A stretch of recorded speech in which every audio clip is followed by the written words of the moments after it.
So my dear students, अभी हमने आपसे डिस्कस किया था कि रिएक्टेंस क्या होता है। जनरल डिस्कशन किया था कि रिएक्टेंस क्या होता है। रिएक्टेंस क्यों अराइज हो रहा है? Due to continuous phase change between EMF and AC, इसकी वजह से हो रहा है। अगर जनरली आपसे ये पूछा जाए कि रिएक्टेंस क्या है तो आप इसकी डेफिनेशन लिख दोगे, ठीक है। वैसे अभी हमारा मामला किसके साथ चल रहा है? हमारा मामला चल रहा है किसके साथ?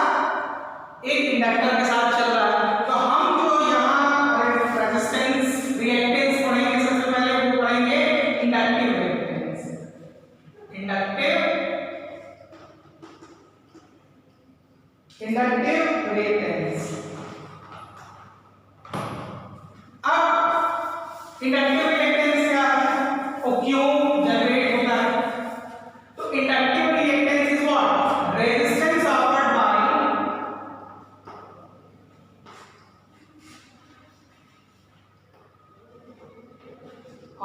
Bye inductor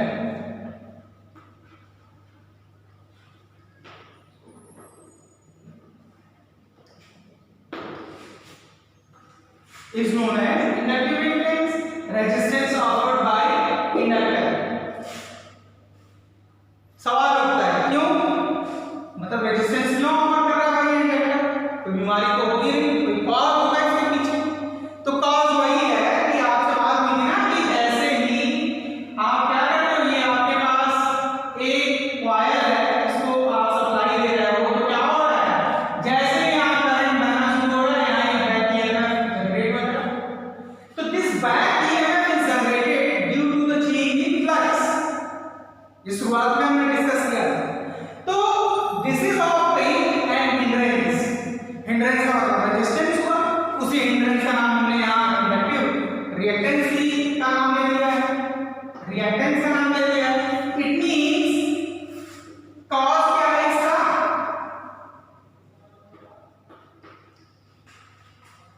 this resistance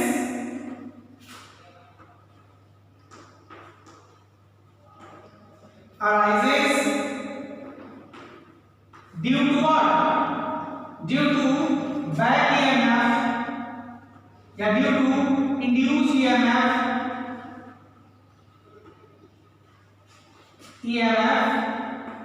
in inductor, which hinders या stops, बाधा पहुंचाता है, which hinders in the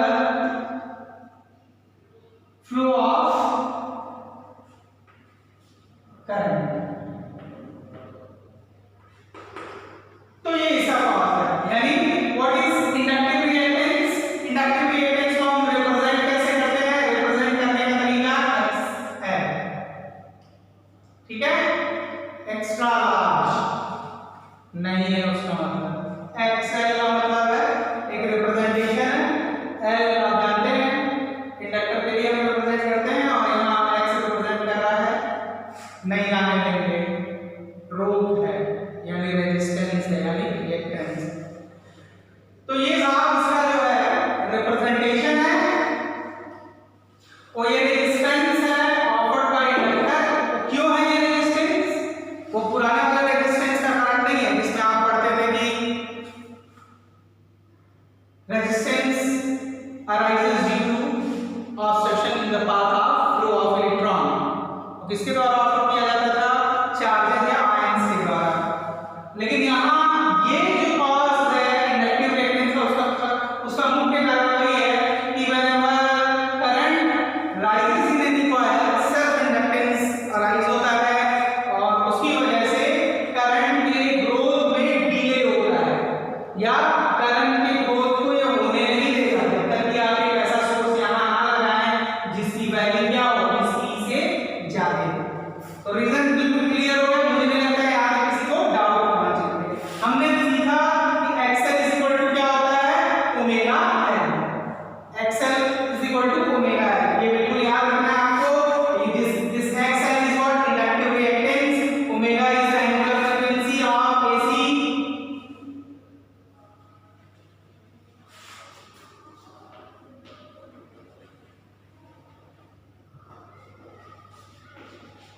KCl बताने की जरूरत नहीं है, कोएफिशिएंट ऑफ इंडक्टेंस, तो ये चीज बिल्कुल क्लियर हो जाइए।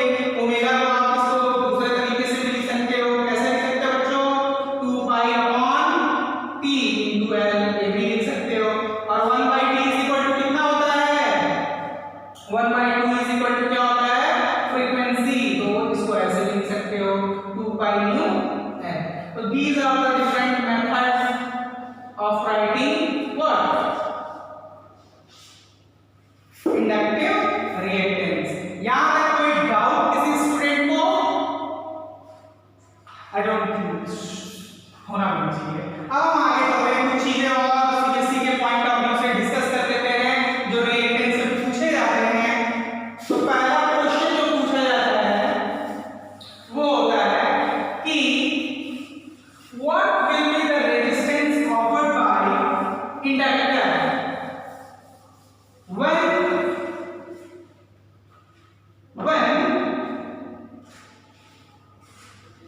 द करंट इज डायरेक्ट, यानी डायरेक्ट करंट जो है, क्वेश्चन जो है यहां आपके पास है what will be the resistance, what will be the resistance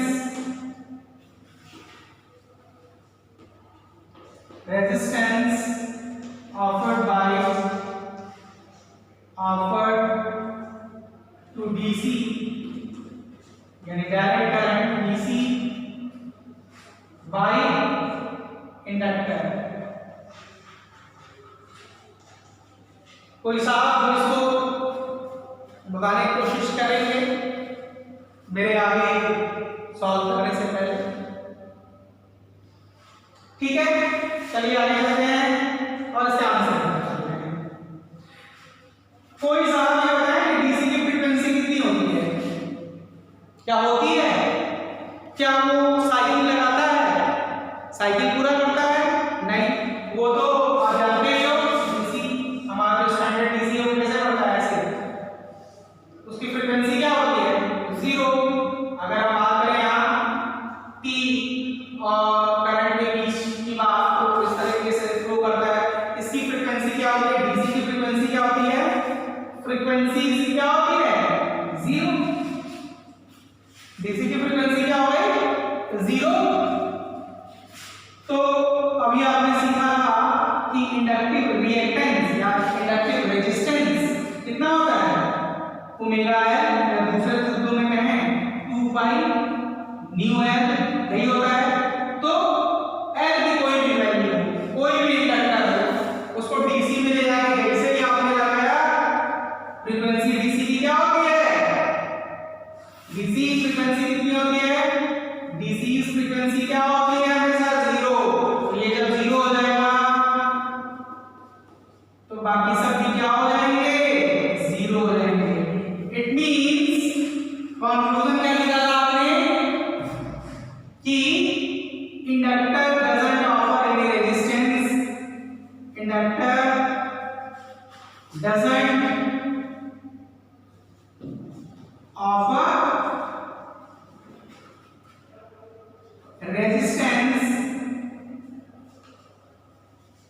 resistance to DC. ये बहुत पॉपुलर क्वेश्चन है, 1 नंबर में कई बार आपके सीबीएसई ने पूछा है, इसको एकदम अपने दिमाग में बिठा लीजिएगा, बहुत ही पॉपुलर क्वेश्चन है। फिर कह रहा हूं भूलिएगा नहीं। चलिए एक आध क्वेश्चन भी कर लेते हैं इसके ऊपर।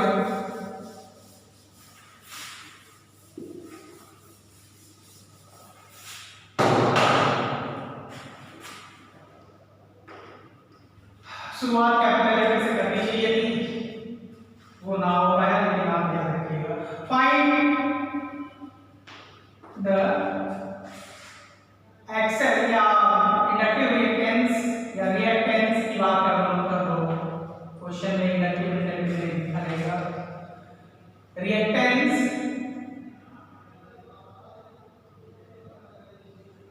Find the reactance of an inductor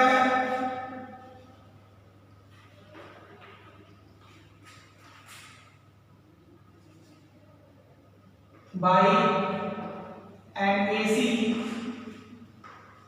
of frequency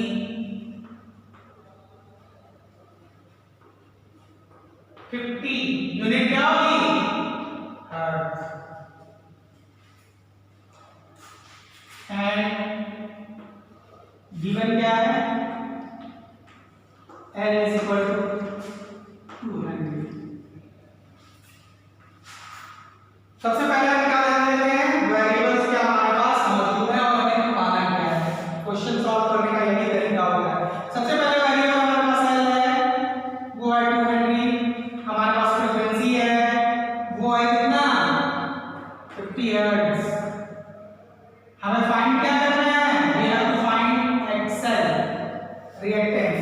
क्या हमारे पास कोई रिलेशन है जिसमें ये सारे वेरिएबल्स हो? Yes, XL is equal to what 2 pi, या जिसको ओमेगा है, ओमेगा की वैल्यू कितनी होती है,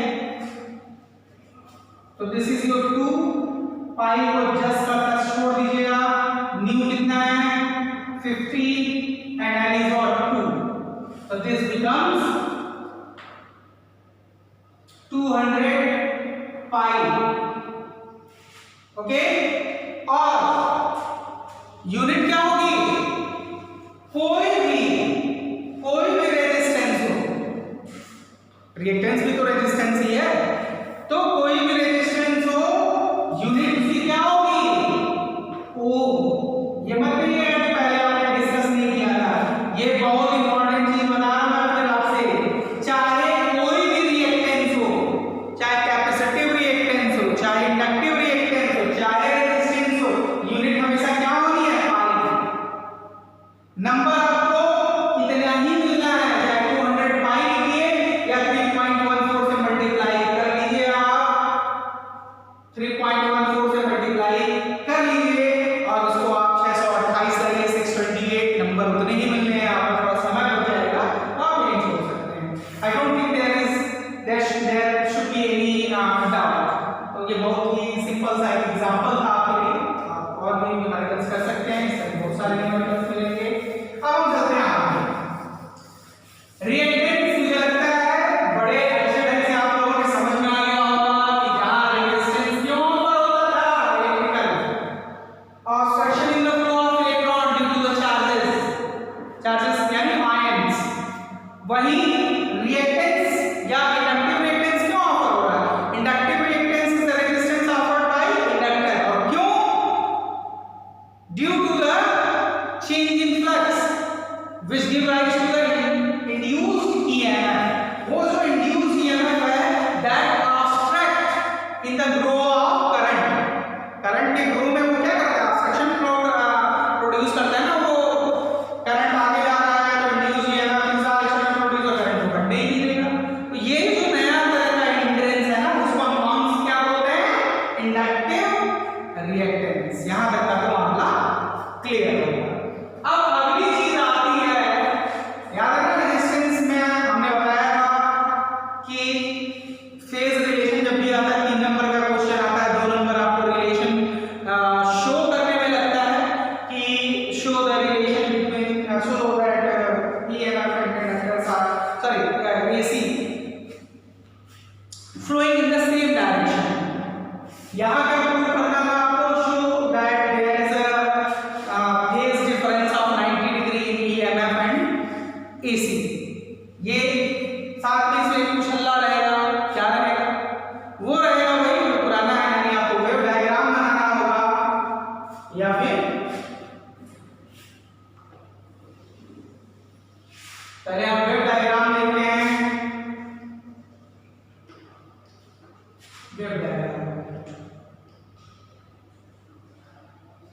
वेव डायग्राम बहुत ही इजी होता है, या वेवफॉर्म लिख सकते हो, वेव डायग्राम या वेवफॉर्म। किसके लिए, for inductor only circuit, inductor only circuit.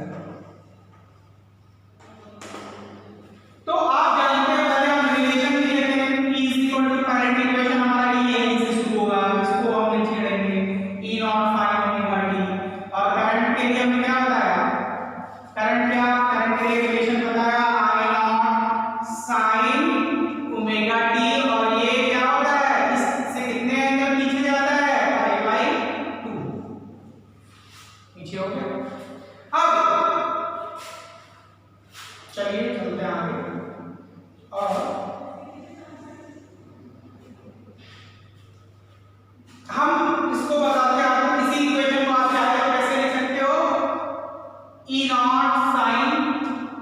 Theta भी लिख सकते हो, ठीक है।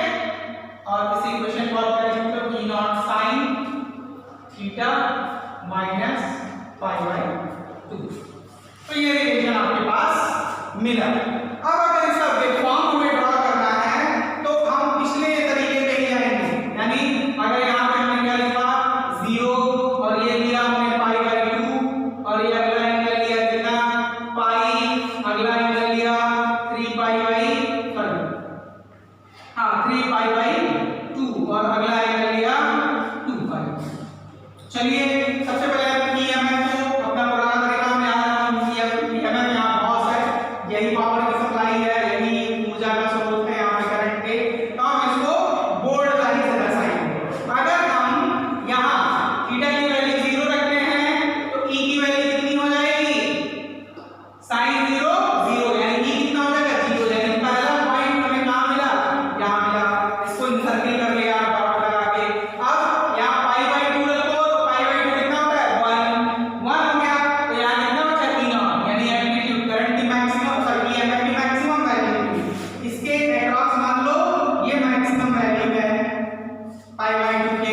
अब जब आपका पॉइंट क्या है यानी फेज क्या है पाई है, जब यहाँ पाई आप रखोगे तो sin पाई कितना होता है sin 180 0 होता है। अगेन ये चीज पूरी क्या हो जाएगी 0, तो इस पॉइंट पे हम दोबारा ये वैल्यू कितनी मिलनी है 0।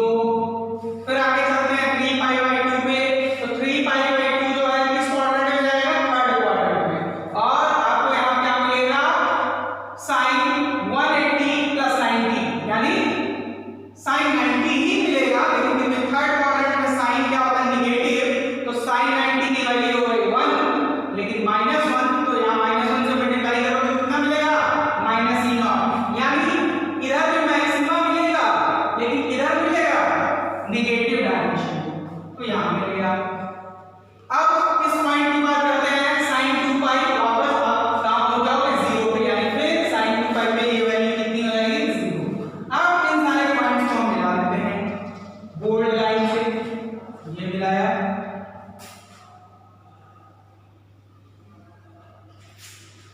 तो this is the amplitude of the EMF.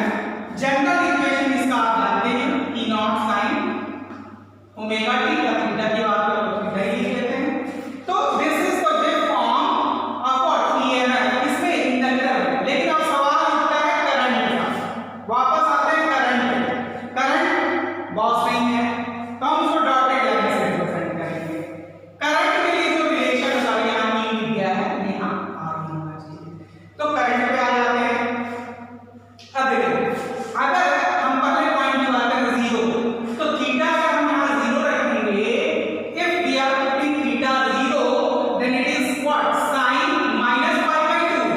sin minus pi by 2 का मतलब क्या माइनस बाहर आप ले आओगे, माइनस बाहर लाओगे तो ये कितना होगा sin पाई बाय 2 की वैल्यू 1, लेकिन ये क्या हो जाएगा माइनस आई नॉट, यानी जब आप यहाँ 0 रखोगे तो वैल्यू कितनी आएगी करंट का एम्पलीट्यूड आएगा, लेकिन नेगेटिव डायरेक्शन में। तो करंट का यहाँ 0 पे एम्पलीट्यूड थोड़ा हमने बताया था ट्रेडिशन है थोड़ा हम छोटा रखते हैं, यानी ये मान लो उसकी वैल्यू है, किसकी वैल्यू है करंट के एम्पलीट्यूड की, this is I not, this is I not.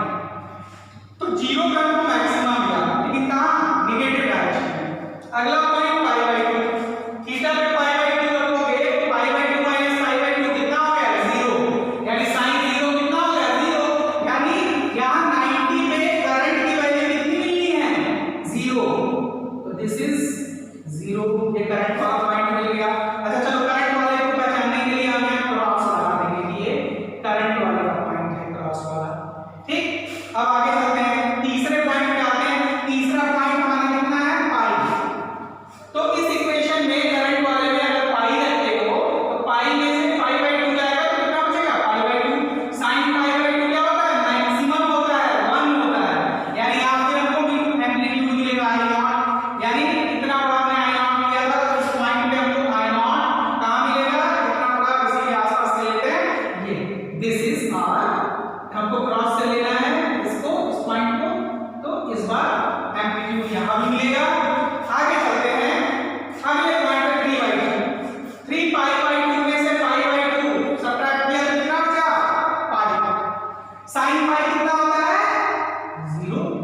यानी यहाँ पे करंट की वैल्यू फिर क्या मिलेगी 0।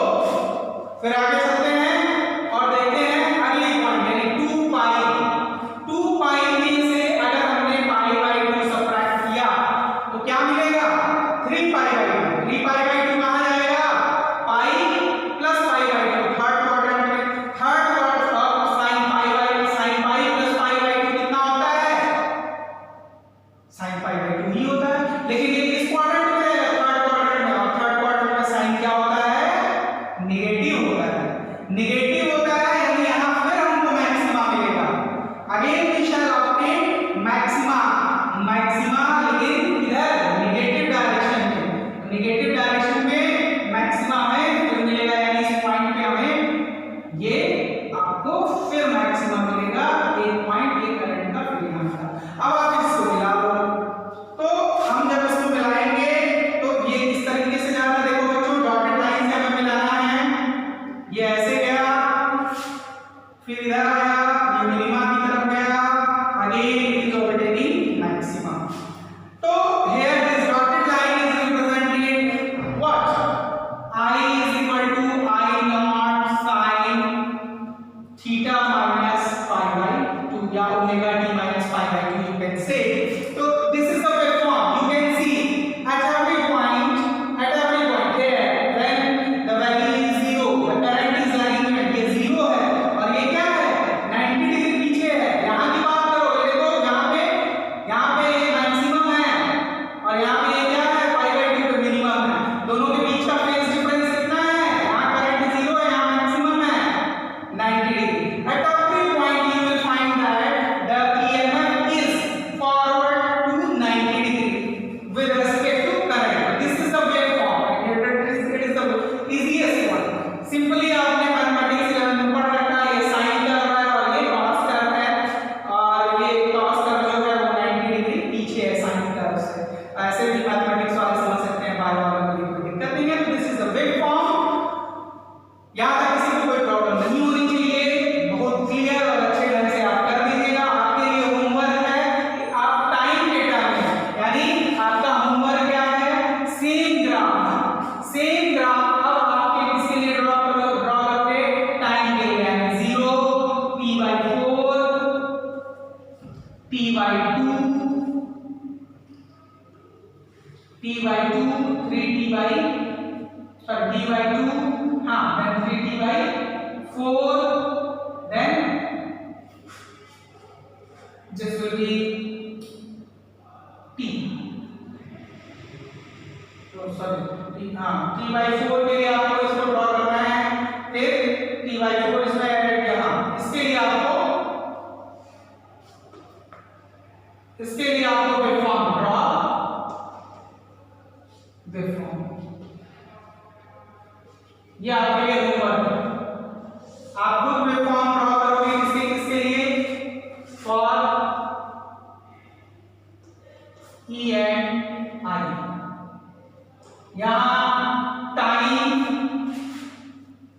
के टर्म में आपको रिप्रेजेंट करना है हमने थीटा के टर्म में आपको बता दिया है तो इसे आप कर लेंगे।